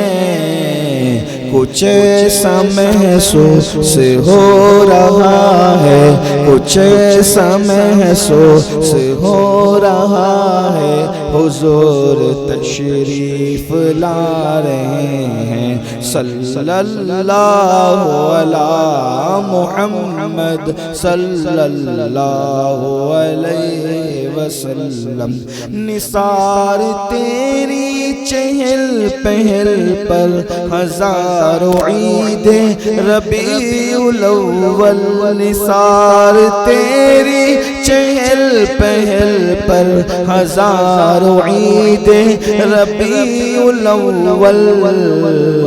سوائے ابلیس کے جہاں میں، سوائے ابلیس کے جہاں میں، سبھی تو خوشیاں منا رہے ہیں. صلی اللہ علی محمد. اس دن اللہ کے رسول علیہ السلام سب کی شفاعت کریں گے، جس کی چاہیں گے شفاعت کریں. کسی کو بے حساب جنت میں ڈال رہے ہوں گے، کسی کی نیکی بڑھا رہے ہوں گے. ذرا غور کیجئے کیا مزہ آئے گا. حضور آب کوثر پلا رہے ہوں گے اپنے وہ گورے گورے نرم نرم ریشمی مشکبار ہاتھوں سے. جب غلاموں کو پینے ملے گا تو کیا مزہ آئے گا. اور ایک ہی جام کوثر نہیں ملے گا. حضور فرماتے ہیں حوض کوثر کے 4 کونے ہیں. ایک پر ابو بکر ہوں گے، ایک پر عمر ہوں گے، ایک پر عثمان ہوں گے، ایک پر علی ہوں گے، اور وہ بھی پلا رہے ہوں گے. لیکن کس شان سے؟ جب لوگ صدیق اکبر کے پاس آئیں گے تو ابو بکر دھکا دے کر بھگا دیں گے. تو علی کا دشمن ہے، جو علی کا دشمن ہو ابو بکر اس کو نہیں پلاتا. اور جو مولا علی کے پاس جائے گا مولا علی کہیں گے تو ابو بکر کا دشمن ہے اس لیے میں تجھے نہیں پلاتا. پتا چلا 4 جام اسی کو نصیب ہوں گے جو 4 یار والا ہوگا، جو کسی کا غدار نہیں ہوگا. الحمدللہ ہم صدیق والے بھی ہیں، ہم علی والے. جو نعرہ حیدری سے منہ چڑھاتے ہیں ان کو بھی پتا ہونا چاہیے صدیق اکبر دھکا دے کے بھگا دیں گے، اس لیے نعرہ حیدری سے نہ چڑھا کرو، اور جو ذکر صدیق اکبر سے منہ پھیرتے ہیں ان کو بھی پتا ہونا چاہیے کہ مولا علی اس کو نہیں پلائیں گے۔ ہم تو صحابہ اور اہل بیت دونوں کو مانتے ہیں، اسی لیے آواز آتی ہے ہاتھوں سے 4 یار کے ہم کو ملیں گے 4 جام، ہاتھوں سے 4 یار کے، اور 4 ہی نہیں ملیں گے، آگے اور ہے، ہاتھوں سے 4 یار کے ہم کو ملیں گے 4 جام، دستے حسن حسین سے اور ملیں گے جام دو، دستے حسن، کیا نصیب ہے محشر میں۔ تو حضور علیہ السلام فرماتے اس دن میں بہت مصروف رہوں گا، کیا فرمایا؟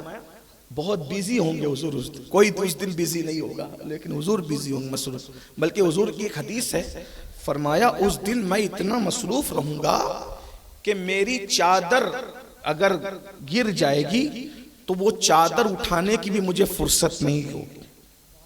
یہ چادر، آقا فرماتے چادر میری، سمجھنا، چادر میری گر جائے گی تو مجھے چادر اٹھانے کی بھی فرصت نہیں۔ اس پر بھی ملا گیری ہو گئی کہ دیکھو دیکھو دیکھو اس دن حضور کو اتنی بھی طاقت نہیں ہوگی کہ وہ اپنی چادر بھی اٹھا سکے۔ دیکھیں تو صحیح نا، حدیث صحیح پڑھتے ہیں، آپ لوگ کہتے ہیں نا سب لوگ حدیث پڑھتے ہیں لیکن پڑھتے صحیح ہیں، بتاتے غلط ہیں۔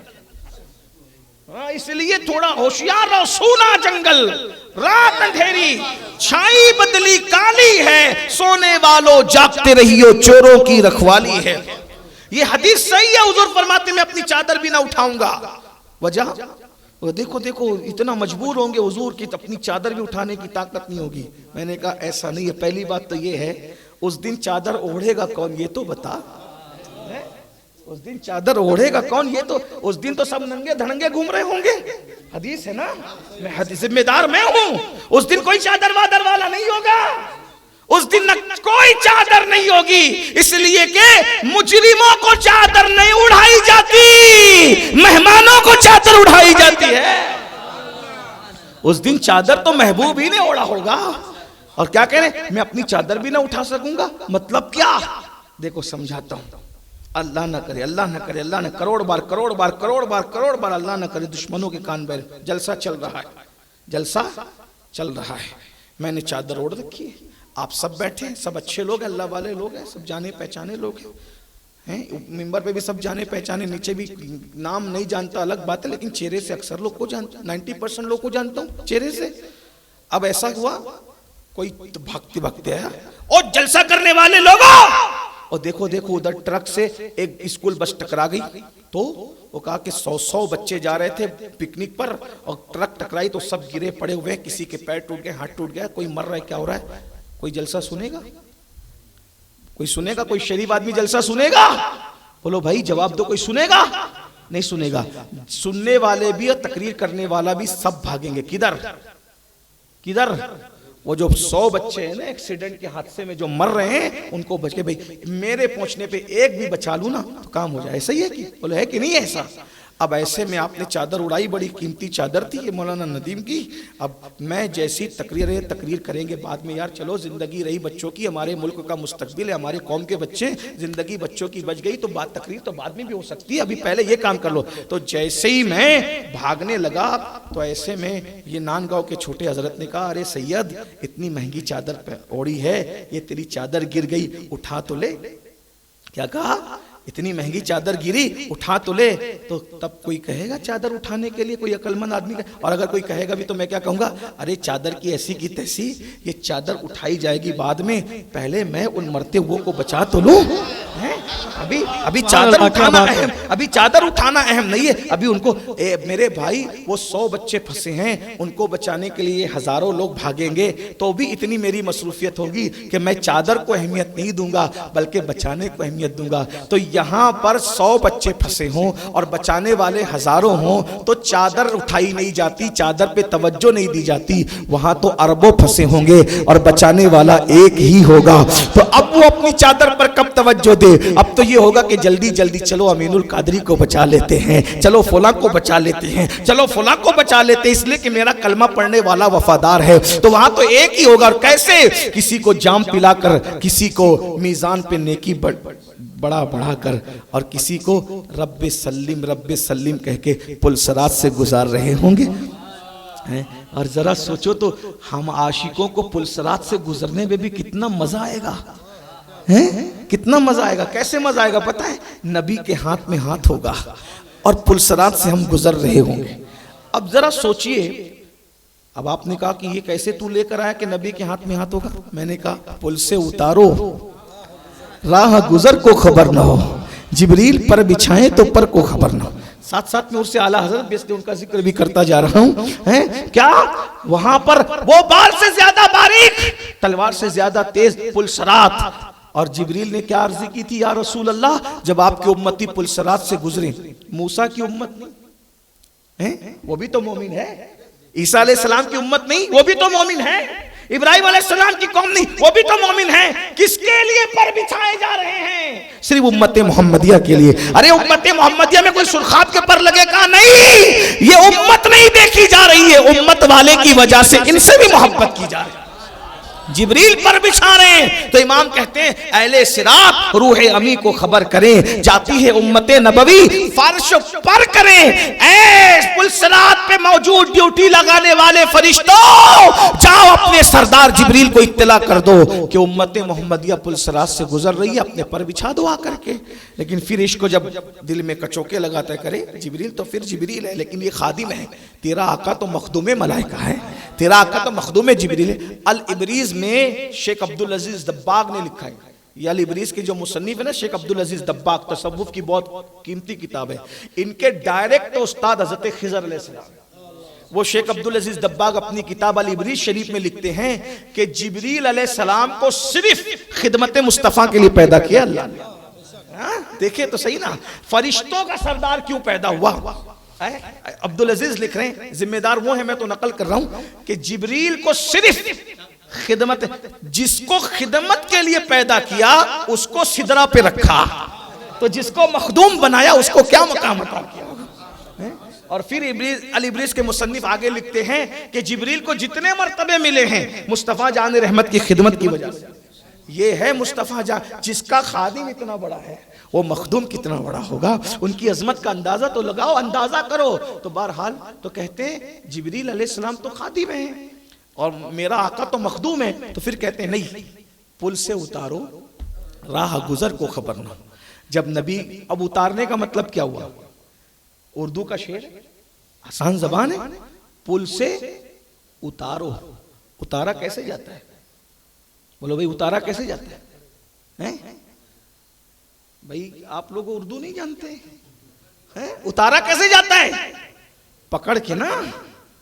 اگر میں کہوں کہ چلے بھئی مجھے نیچے اترنا ہے، ویسے امیر القادری کو اتارو، تو کوئی آپ میں سے آئے گا کہ نہیں ہے؟ ہاتھ پکڑ کے اتارے گا ہے کہ نہیں ہے؟ چڑھاؤ، ہاتھ پکڑ کے چڑھائے گا. بٹھاؤ، ہاتھ پکڑ کے. بھئی اس میں ہے نا. اب میرے امام کیا کہہ رہے ہیں؟ جس کا میلاد کے ساتھ جن کا عرس منا رہے ہیں، ہم اعلیٰ حضرت سے اسی لیے پیار کرتے ہیں کہ وہ عشق رسول کی بات کرتے ہیں. ہاں کیا کہہ رہے ہیں؟ پل سے اتارو یا رسول اللہ، پل سے اتارو. کیا ہوگا پھر؟ راہ گزر کو خبر نہ ہو. جب آپ پل سے اتارو گے نا تو وہ 70,000 سال کا پل صراط، بال سے زیادہ باریک، تلوار سے زیادہ تیز، اور نیچے جہنم کی آگ. پانی نہیں بہ رہا ہے، جہنم کی آگ ہے اس میں. اور جنت میں جانے کا ایک ہی رستہ ہے. جنت اتنی سستی نہیں ہے، اتنی آسان نہیں ہے. ایک ہی راستہ ہے جنت میں جانے کا، وہ ہے پل صراط. اور جس کو جنت میں جانا ہے پل صراط سے گزرنا لازمی ہے. حتیٰ کہ پل صراط سے انبیاء بھی گزریں گے، پل صراط سے صحابہ بھی گزریں گے، حتیٰ کہ پل صراط سے حسنین کی امی جان جنتی عورتوں کی سردار سیدہ فاطمہ کو بھی گزرنا ہوگا. مگر یہ اور بات ہے، ان لوگوں کے گزرنے کی شان ہی کچھ اور ہوگی. سیدہ کی شان پڑھ دوں پھر آپ کو سب کی شان سمجھ میں آ جائے گی. جب پل صراط سے حسنین کی امی گزرے گی نا تو اللہ کی طرف سے ندا آئے گی، عرش کے نیچے سے آواز آئے گی، محشر والو گردنوں کو جھکا لو، آنکھوں کو بند کر لو، نبی کی شہزادی فاطمہ پل صراط سے گزر رہی ہے. 70,000 حوروں کے جھرمٹ میں، توجہ، 70,000 حوروں کے جھرمٹ میں سیدہ فاطمہ پلسرات سے ایسے گزرے گی جیسے بجلی کڑک کر کے ختم ہو جاتی ہے، بجلی کی کون کی طرح۔ یہ بھی سن لو، سیدہ کے جنت میں جانے سے پہلے جنتی حوریں ان کی کنیز کی شکل میں ان کو گھیر کے لے جا رہی ہے۔ جس کی بیٹی کی قیامت میں یہ شان ہوگی، اس کے بابا کی شان کا عالم کیا؟ فقط اتنا سبب ہے انعقاد بزم محشر کا کہ ان کی شان محبوبی دکھائی جانے والی ہے۔ تو کیا ہوگا؟ پل سے اتارو، آقا کے ہاتھ میں ہاتھ ہوگا، کلائی پکڑ کر، انگلی پکڑ کر، جس طرح بھی میرے آقا چاہیں۔ جب ہمیں پلسرات سے گزار رہے ہوں گے تب ہم مستی میں آئیں گے۔ بولے بھائی جب ہاتھ حضور کے ہاتھ میں ہے تو گرنے کا ڈر کیسا؟ تو ایسے سیدھے سیدھے نہیں گزریں گے، پھر ہم سیدھے سیدھے نہیں گزریں گے۔ جب یار سامنے ہو، ہاتھ میں ہاتھ ہو، تو سیدھے سیدھے نہیں گزرنا، پھر وجد کرتے گزرے۔ رضا پل سے اب وجد کرتے گزریے، رضا پل سے اب وجد کرتے گزریے، کہ ہے رب سلم صدائے محمد، کہ ہے رب سلم صدائے محمد۔ تو حضور کسی کو کوثر کا جام پلا رہے ہوں گے، حضور کسی کو اب نیکیاں بڑھا رہے ہوں گے میزان پہ، اور کسی کو پل سے گزار رہے ہوں گے، اور سب کی شفاعت حضور جب کر رہے ہوں گے، آقا فرماتے جب میری شفاعت کا جلوہ دیکھے گا تو شیطان بھی اچک اچک کر، یعنی حضور جب سب کو بخشوا رہے ہوں گے تو سبحان، ہاں دیکھو ذرا غور کیجئے، حضور اکرم صلی اللہ علیہ وسلم فرماتے ہیں جب شیطان میری شفاعت دیکھے گا کہ اللہ کسی کو نہ نہیں کہہ رہا ہے کہ محبوب کی وجہ سے، تو شیطان بھی اچک اچک کر کہ حضور میں بھی تو ہوں نا، میں بھی تو ہوں نا، تو وہ حضور سے بھی شفاعت کا سوال کرے گا کہ مجھے بھی بخشا جائے۔ تو حضور علیہ السلام اس کے بارے میں بھی کہیں گے کہ اللہ یہ بھی کچھ چاہتا ہے، اس کا کام بھی بن جائے۔ تو اللہ کہے گا محبوب تم نے فرمایا نا، ہائے ہائے ہائے، محبوب تم نے فرمایا نا، تو اس کا بھی کام بن سکتا ہے، لیکن شرط اتنی ہے کیا؟ یہ اب بھی آدم کو سجدہ کر لے، ہم اس کو اب بھی بخش دیں گے۔ آپ کی بات کٹنی کہاں ہے؟ جو بخشوانے پہ آئے تو بخشوا کے چلے۔ دیکھو محبوب کی بات نہ کاٹی گئی، اگر شیطان چاہتا ہے کہ وہ بھی جنت میں جائے تو اس کو کیا ہوگا؟ یہ روایات اگرچہ سند کے اعتبار سے ضعیف ہیں، لیکن بہرحال جو میں پڑھ رہا ہوں مگر ہے تو لکھی ہوئی کتاب میں موجود ہے کہ اب بھی یہ آدم کو سجدہ کر لے، اب بھی۔ دیکھو پوری دنیا میں زنا کس نے کروائے؟ کس نے کروائے؟ بھئی کرا لوگوں نے نا، کرا لوگوں نے۔ جب زنا کرنے والے جہنم میں جا رہے ہیں تو کرانے والے کو تو جانا ہی ہے نا، جس نے سب کو ورگلایا۔ بلکہ زنا کرنے والوں کا حال تو اللہ کی پناہ، اللہ کی پناہ، اللہ کی پناہ۔ آقا علیہ السلام فرماتے ہیں زنا کرنے والوں کی شرمگاہوں سے اتنی بدبو آ رہی ہوگی کہ محشر والوں کو اس کی بدبو سے تکلیف ہوگی۔ لوگ کہیں گے یا اللہ یہ بدبو کیا ہے؟ یہ زنا کرنے والوں کی شرمگاہوں سے محشر پریشان ہوگا تو ان کی اپنی پریشانی کا عالم کیا ہوگا؟ میں اپنے جوانوں سے کہتا ہوں آپ لوگ ایسے نہیں ہے، لیکن مجھے درد ہے، تکلیف ہے۔ آج پوری دنیا میں سب سے زیادہ جو گناہ ہو رہا ہے وہ زنا ہے۔ زنا کو لوگ سمجھتے ہی نہیں کہ یہ گناہ ہے، کوئی فیشن ہے، زنا کو فیشن کرنا۔ گندی فلمیں دیکھ رہے ہیں، ننگی فلمیں دیکھ رہے ہیں، گندی فلم۔ میں سمجھتا ہوں کہ 80% جوان گندی فلموں میں مبتلا ہو گئے۔ یہ کوئی میں شک کی بنیاد پہ نہیں کہہ رہا ہوں، اس لیے کہ انٹرنیٹ کے بارے میں تحقیق کی گئی کہ پوری دنیا میں سب سے زیادہ گندی فلمیں کہاں دیکھی جاتی ہے۔ میں ذمہ دار ہوں، آپ مجھ سے اس کا ریکارڈ لے سکتے ہیں، انٹرنیٹ پہ موجود ہیں۔ پوری دنیا میں گندی فلمیں تو بتایا گیا کہ جو ملک چند سال پہلے کلمے کے لا الہ الا اللہ کے نام پہ بنا تھا نا، اسی ملک میں سب سے زیادہ گندی فلمیں دیکھی۔ اس کا مطلب جہاں مسلمانوں کی تعداد زیادہ ہیں وہاں گندی فلمیں زیادہ دیکھی جا رہی ہیں۔ ذرا سوچو تو صحیح کہ مسلمانوں کو شرم نہیں آتی کہ جن آنکھوں سے رسول اللہ کا دیدار کرنا ہے، قبر میں حضور کا دیدار کرنا ہے، مرتے وقت حضور کا دیدار کرنا ہے، میدان محشر میں حضور کا، ان آنکھوں سے لوگ گندی فلمیں کریں۔ اور ایک بات یاد رکھنا، اگر دنیا میں گندی فلم دیکھو گے تو مرتے وقت حضور کا دیدار بھول جائیے۔ میں یہ بات آپ کو بددعا کے طور پہ نہیں کہہ رہا ہوں، یہ میں حدیثوں کو سامنے رکھ کے کہہ رہا ہوں، کیونکہ دنیا میں جو جس چیز کو جتنا زیادہ دیکھتا تھا، مرتے وقت اس کے دل و دماغ میں وہی چیز گھومتی رہے گی۔ اس کو آسانی سے سمجھو، آسانی سے سمجھو کہ موت کی چھوٹی بہن نیند ہے، موت کی چھوٹی بہن نیند ہے۔ جب ہم بستر پہ لیٹتے ہیں تو دماغ میں وہی سب کچھ ہمارے گھومتا ہے جو ہم دن بھر زیادہ کر رہے ہوتے ہیں، ہے کہ نہیں ہے؟ آپ غور کرنا، یہ میں کوئی کتاب کی بات نہ بھی کروں تو یہ آپ کا روز کا تجربہ ہے، یہ تجربے کی بات ہے، یہ تجربے کی بات ہے کہ دن بھر، مثال کے طور پہ بزنس مین دن بھر بزنس کے چکر میں پھرتا رہا تو نیند کے وقت تو اسی کے دماغ میں سب گھومے گا، آج وہ کاروباری ملا تھا، وہ تاجر ملا تھا، وہ فلاں عالم اگر کتاب کا مطالعہ کرتا ہے تو سوتے وقت اس کے دماغ میں وہی گھوم. ہم نے بہت سے بزرگوں کی زندگی سنی کہ وہ نیند کے اندر قرآن پڑھتے تھے، کیونکہ جاگتے میں پڑھتے تھے تو نیند میں بھی پڑھتے تھے. بہت سارے لوگ بڑبڑ کرتے ہیں نا تو شرعی مسئلے بیان کرتے ہیں، کیونکہ دن بھر وہ شرعی مسئلے میں رہتے ہیں تو وہ نیند میں بھی شرعی مسئلے. بہت سے لوگ نیند میں گانا گاتے ہیں، بہت سے لوگ گالیاں دیتے ہیں، تو دن بھر منہ پہ جو رہتا ہے دماغ پہ وہی سب چلتا رہتا ہے. یہ روزانہ تمہارے تجربے کی بات ہے. تو یہ نیند جو ہے وہ موت کی چھوٹی بہن ہے. سوتے وقت تو تمہارے دل و دماغ میں وہی سب کچھ آتا ہے جو دن بھر تم کرتے ہو، تو مرتے وقت بھی دماغ میں وہی کچھ آتا ہے جو زندگی میں تم کرتے ہو. گالیاں دینے والوں کہیں ایسا نہ ہو کہ گالی دیتے دیتے مرو. گانے سننے والوں کہیں ایسا نہ ہو کہ گانے گاتے گاتے مرو. گندی فلمیں دیکھنے والوں اپنے حال پہ رحم تو کرو، ذرا رحم تو کرو، ذرا رحم تو کرو. ارے گندی پکچریں دیکھ کر کے سونے والوں اگر مرتے وقت دل و دماغ میں گندی پکچروں کا تصور آیا تو تمہارے سرانے حضور کیسے آ سکتے ہیں؟ اللہ کے رسول کیسے آ سکتے ہیں؟ حضور کا دیدار کیسے ہو سکتا ہے؟ اس لیے اپنے پہ رحم کرو. اور یہ گندی پکچریں تو گناہ بے لذت ہے. اس میں ملتا کیا ہے بھائی؟ کم سے کم کوئی گناہ میں لذت بھی تو ہو، اور گناہ میں لذت بھی ہو تب بھی وہ گناہ حرام ہے، وہ جہنم میں لے جائے گا. کوئی گناہ کرنے کی اجازت، لیکن یہ گناہ تو ایسا ہے کہ اس میں کوئی لذت بھی نہیں. جیسے ایک مثال کے طور پہ، ایک مثال، کچھ گناہ میں لذت ہوتی حالانکہ وہ بھی حرام ہے، نہیں کر سکتے. آپ نے کسی کا پھل چرا کے کھا لیا، پھل چرایا حرام، لیکن کھایا کچھ تو ملا اس کا فائدہ، ہے نا؟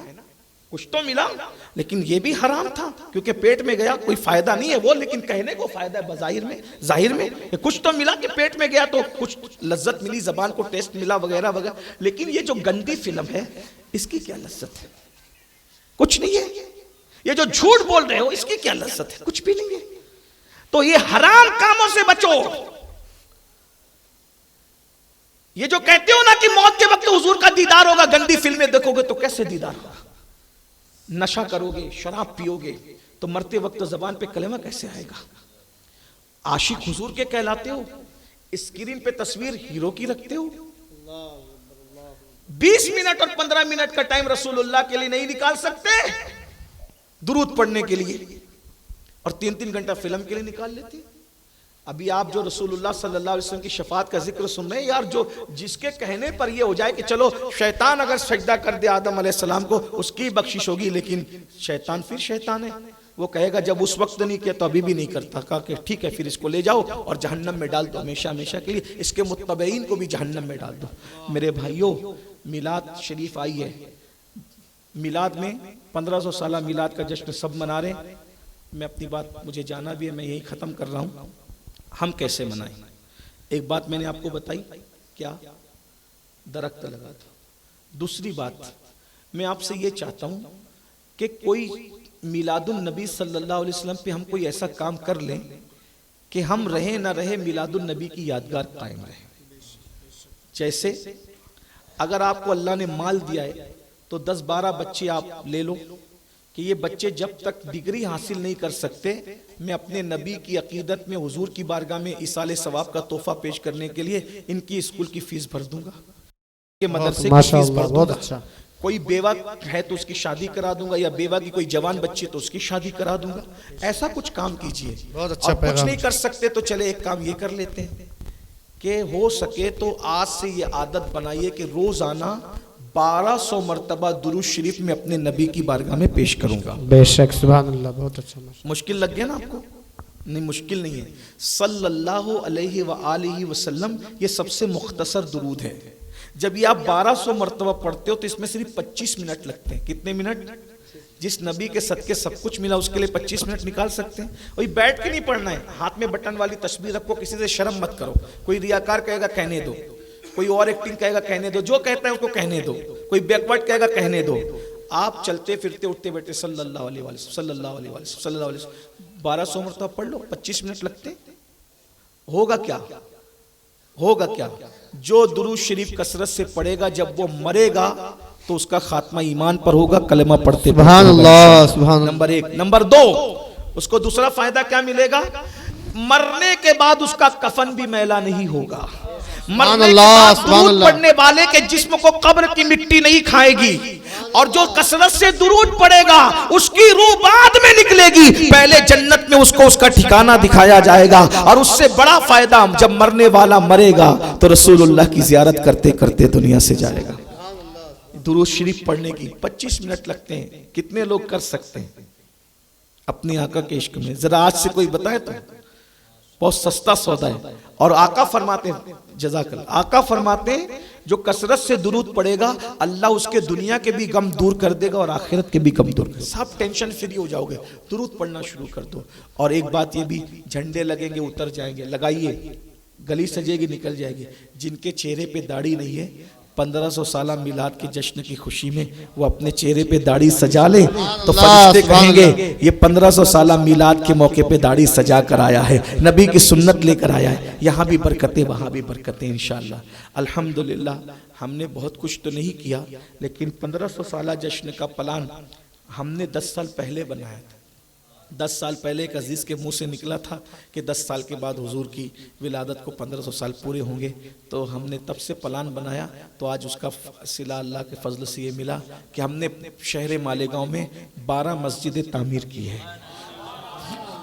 غریب بستیوں میں، زیادہ بڑی نہیں کی، چھوٹی چھوٹی کی، کچی کچی کی. لیکن ہم نے سوچا کچی کیا پکی کیا، مسجد تو مسجد ہوتی ہے. بعد میں ماحول بنے گا تو محلے والے پکی خود ہی بنا لیں گے. تو 1 ربیع الاول سے لے کے 12 ربیع الاول تک ہم ہر دن ایک مسجد کا افتتاح کر رہے ہیں اور اس کو حضور کی بارگاہ میں تحفے کے طور پہ پیش کر رہے ہیں الحمدللہ.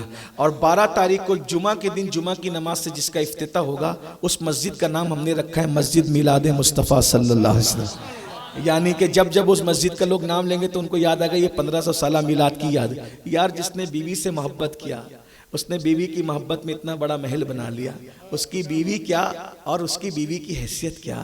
لیکن ہم تو اپنے آقا سے محبت کرتے ہیں کہ ہم اپنے آقا کی محبت میں مسجد میلاد مصطفیٰ نہیں بنا سکتے؟ ابھی بھی موقع ہے. جہاں جہاں سے لوگ آئے، ویجا پور والے، یاول والے، منماڑ والے، آپ ابھی سے کوشش کرو، چھوٹی موٹی جگہ خریدو اور 12 ربیع الاول کے دن کم سے کم اینٹ رکھ دو میلاد مصطفیٰ کی، تاکہ یادگار رہے. میں نے تو بہت پہلے ایک لوگوں کو کہا تھا کہ حضور کی میلاد پر میلاد مصطفیٰ مسجد ہر گاؤں میں بنا دو، ہر شہر میں بنا دو، تاکہ 1500 سالہ میلاد کا جشن ہمیشہ قائم رہے. تو یہ پھر اس کے بعد کووڈ کے موقع پر بیماروں کو دیکھا، لوگوں کو مرتے دیکھا، تو ہم نے پلان کیا تھا کہ بھئی جب حضور کی میلاد کا جشن آئے گا تو ہم ایک ہاسپٹل بنا دے. تو ہاسپٹل بن گیا ماشاءاللہ، 50 بیڈ کا ہاسپٹل بنا ہے، ملٹی اسپیشل ہاسپٹل. میں آپ سب کو دعوت دے رہا ہوں، علماء کو بھی اور آپ سب کو بھی. 31 اگست کو انشاءاللہ ماہرہ مطہرہ کے صاحب سجادہ حضور سیدی سرکار امین ملت کے ہاتھوں، سرکار امین ملت کے ہاتھوں، اور اجمیر شریف سے حضور سید مہدی میاں صاحب ان کے ہاتھوں، اور اسی طرح سے حضور قبلہ قائد محترم امیر سنی دعوت اسلامی اور تمام علماء مشائخ کے ہاتھوں 31 اگست کو 31 اگست انشاءاللہ آخری اگست کی تاریخ ہوگی. آپ سب کو دعوت ہے، آپ سب آئیے. شام 7 بجے پروگرام شروع ہوگا، 9 بجے ختم ہو جائے گا. زیادہ لمبا نہیں چلائیں گے اس کو، اور آپ سب کو آنے اس میں، اس لیے کہ میں سمجھتا ہوں کہ شاید ہمارے اس پورے علاقے میں اہل سنت کے نام پر پہلی مرتبہ کوئی ہاسپٹل کا افتتاح ہو رہا ہے. تو آپ سب اس میں تشریف لائیں. اور 1500 سالہ جشن کی یادگار تو سوچا کہ ہندوستان میں ان کا جو سب سے عزیز بیٹا ہے، سب سے قریب بیٹا ہے، وہ غریب نواز ہے، جنہوں نے 90 لاکھ کو ایمان کی دولت عطا کی. تو ہم نے اس کا نام غریب نواز کے نام پہ رکھا ہے الحمدللہ. تو اور اسی طرح سے کچھ مالیگاؤں میں تو آپ جانتے ہیں کہ غربت زیادہ ہے، تو 100 غریب بچیوں کی شادی بھی رکھی ہے. وہ 30 تاریخ کو ہوگی انشاءاللہ. 30 تاریخ کو ہیرا انگلش اسکول میں. تو آپ 30 کو بھی آ سکتے، روز ہی آئیے، 12 دن کی دعوت ہے آپ کو، روز ہی آئیے. اسی طرح سے مشاعرہ بھی ایک دن رکھا ہے، ہر دن ایک دن الگ الگ پروگرام ہے. اور انشاءاللہ تعالیٰ پھر 12 تاریخ کو جو پروگرام اہل سنت کے ہوتے ہیں وہ سب ہوں گے انشاءاللہ. آپ سب کو دعوت ہے. اللہ تعالیٰ سے دعا ہے، اللہ تعالیٰ دیکھیے حضور کے لیے اگر ہم دل بھی کاٹ کے رکھ دے تو حق تو یہ کہتا ہوا یہ کوئی بہت بڑا کام نہیں ہے، حضور کی شان بہت بڑی ہے، ہمارا کام بلکہ میں تو کہتا ہوں ہم نے تو کر لیا ان کے کرم سے، اگر وہ قبول کر لیں تو ان کا کرم ہوگا انشاءاللہ۔ اللہ تعالی ہم سب کو عمل کی توفیق دے۔ آپ سے بھی کہتا ہوں میلاد کا جشن مناؤ، دھوم دھام سے مناؤ، توبہ کر لو گناہوں سے، یہ بھی میلاد کا جشن ہے۔ جلوس اگر آپ کے یہاں نکلتا ہے ڈی جے مت بجاؤ، ناچو مت، لڑکیاں اگر کھڑی ہو تو چھیڑ چھاڑ مت کرو، ان پہ غلط نظر مت اٹھاؤ۔ میلاد کے جلوس میں اتنے ڈسپلن سے باوضو درود شریف پڑھتے، نعت شریف پڑھتے چلو کہ دنیا کہنے پہ مجبور ہو جائے کہ جب غلام لوگ اتنا اچھا چلتے ہیں تو یہ میلاد والے مصطفیٰ جان رحمت مدینے میں کتنا خوبصورت انداز سے چلتے ہوں گے۔ ہاسپٹل میں جاؤ، وہاں بیماروں کو پھل فروٹ تقسیم کرو، یعنی غیر مسلم بھائی جو ہمارے ہندوستان میں رہتے ہیں ان کو مٹھائی دو، اور 1 منٹ میں ان کو نبی کی سیرت، 1 منٹ میں کہ آج ہمارے نبی کی ولادت کا دن ہے اور ہمارے نبی وہ ہیں جو تمام عالمین کے لیے رحمت بن کر آئے۔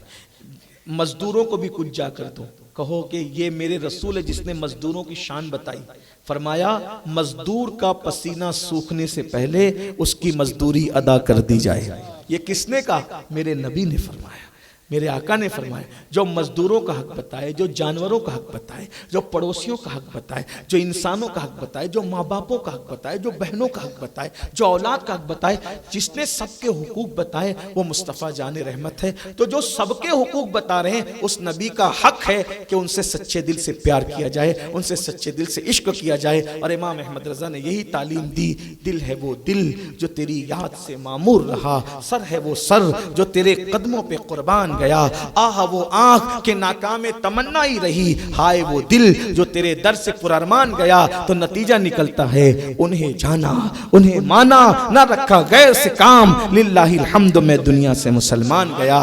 استغفر اللہ ربی من کل ذنب و اتوب الیہ۔